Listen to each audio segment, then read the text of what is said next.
knowing that the end was nigh and a certain death was awaiting them, the Jewish inhabitants of the Jews' ghetto in Warsaw decided to make one last stand, and they preferred die fighting.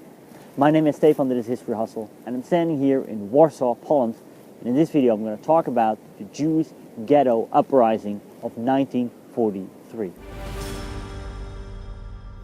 Nazi Germany invaded Poland in September 1939.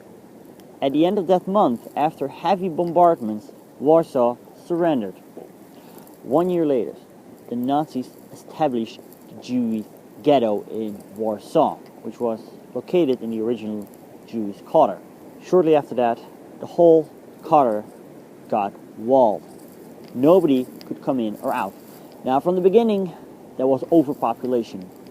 Estimations of how many people had lived in the ghetto go up as 500,000.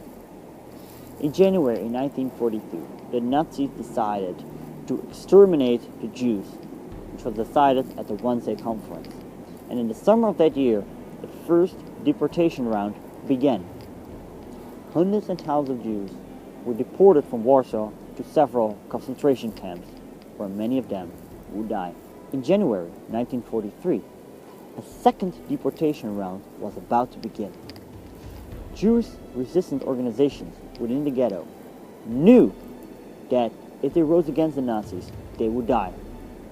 But if they would not rise against the Nazis, they would die anyway. So they started an uprising. Fighting started in January 1943, but the major fighting took place in April that year. The Nazis responded relentlessly. Thousands of Jews were executed. They set buildings on fire. They obliterated the whole ghetto. And on the ruins of the ghetto, a concentration camp was established.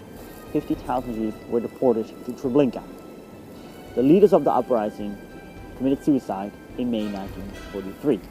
This uprising was a somewhat inspiration for another uprising that would take place later. I'm going to talk about that uprising in the next video. If you like this video, or let's say you found it interesting, give it a like, subscribe if you have not already. Thank you for watching. If you have any comments or questions, leave it down below, and I'll see you next time.